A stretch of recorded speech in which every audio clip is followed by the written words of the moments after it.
recognizing the instruments of production, and thereby the relations of production, and with them the whole relations of society. Conservation of the old modes of production in unaltered form was, on the contrary, the first condition of existence for all earlier industrial classes. Constant revolutionizing of production, uninterrupted disturbance of all social conditions, everlasting uncertainty and agitation distinguished the bourgeois epoch from all earlier ones. All fixed, fast-frozen relations, with their train of ancient and venerable prejudices and opinions, are swept away. All new-formed ones become antiquated before they can ossify. All that is solid melts into air, all that is holy is profaned, and man is at last compelled to face with sober senses his real conditions of life, and his relations with his kind. The need of a constantly expanding market for its products chases the bourgeoisie over the whole surface of the globe. It must nestle everywhere, settle everywhere, establish connections everywhere. The bourgeoisie has, through its exploitation of the world market, given a cosmopolitan character to production and consumption in every country. To the great chagrin of reactionists, it has drawn from under the feet of industry the national ground on which it stood. All old established national industries have been destroyed, or are daily being destroyed. They are dislodged by new industries, whose introduction becomes a life and death question for all civilized nations, by industries that no longer work up indigenous raw material, but raw material drawn from the remotest zones.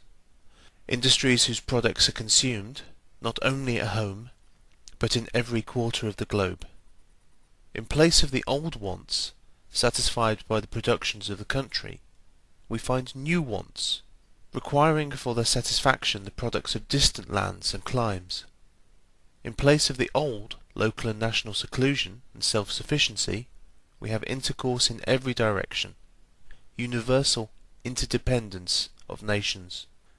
And, as in material, so also in intellectual production. The intellectual creations of individual nations become common property. National one-sidedness and narrow-mindedness become more and more impossible, and from the numerous national and local literatures there arises a world literature.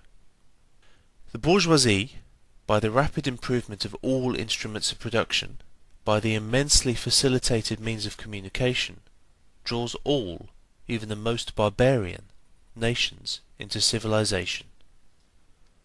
The cheap prices of its commodities are the heavy artillery with which it batters down all Chinese walls, with which it forces the barbarians' intensely obstinate hatred of foreigners to capitulate. It compels all nations, on pain of extinction, to adopt the bourgeois mode of production.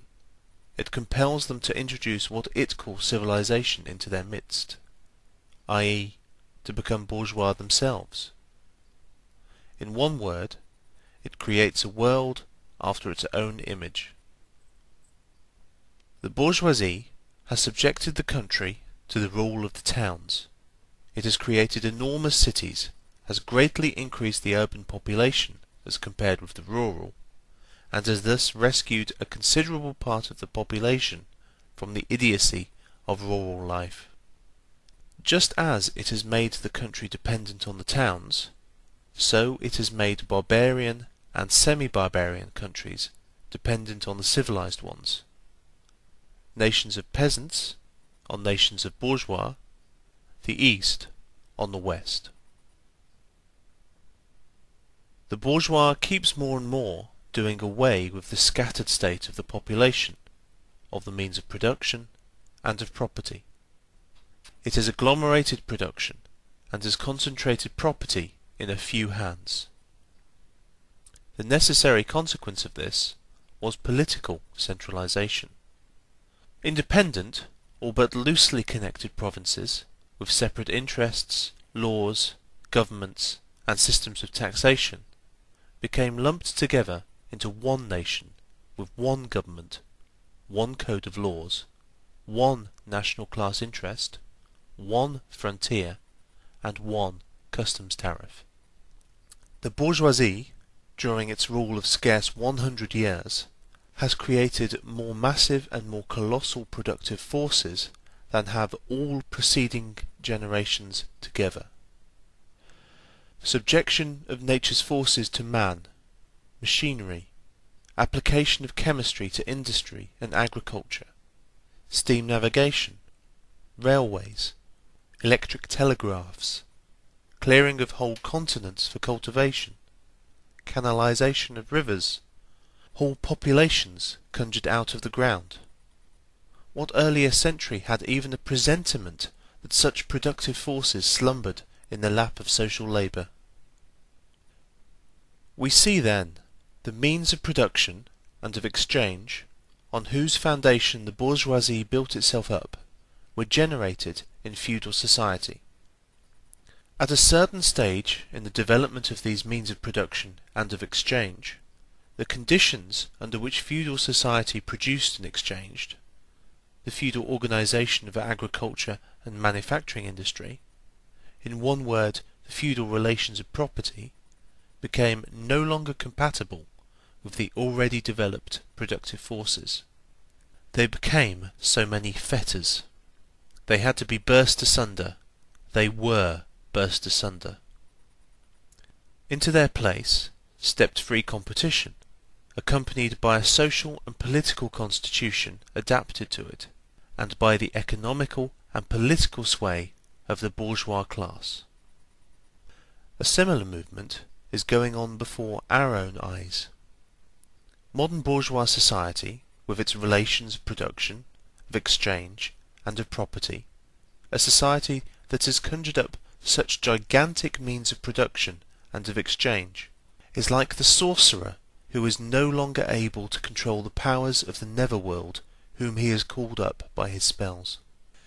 For many a decade past, the history of industry and commerce is but the history of the revolt of modern productive forces against modern conditions of production, against the property relations that are the conditions for the existence of the bourgeoisie and of its rule. It is enough to mention the commercial crises that, by their periodical return, put on its trial, each time more threateningly, the existence of the entire bourgeois society. In these crises, a great part, not only of the existing products, but also of the previously creative productive forces, are periodically destroyed. In these crises, there breaks out an epidemic that, in all earlier epochs, would have seemed an absurdity, the epidemic of overproduction. Society suddenly finds itself put back into a state of momentary barbarism. It appears as if a famine, a universal war of devastation, had cut off the supply of every means of subsistence. Industry and commerce seem to be destroyed. And why? Because there is too much civilization, too much means of subsistence, too much industry, too much commerce. The productive forces at the disposal of society no longer tend to further the development of the conditions of bourgeois property. On the contrary, they have become too powerful for these conditions, by which they are fettered, and so, soon as they overcome these fetters, they bring disorder into the whole of bourgeois society, endanger the existence of bourgeois property. The conditions of bourgeois society are too narrow to comprise the wealth created by them. And how does the bourgeoisie get over these crises? On the one hand, enforced destruction of a mass of productive forces. On the other, by the conquest of new markets, and by the more thorough exploitation of the old ones.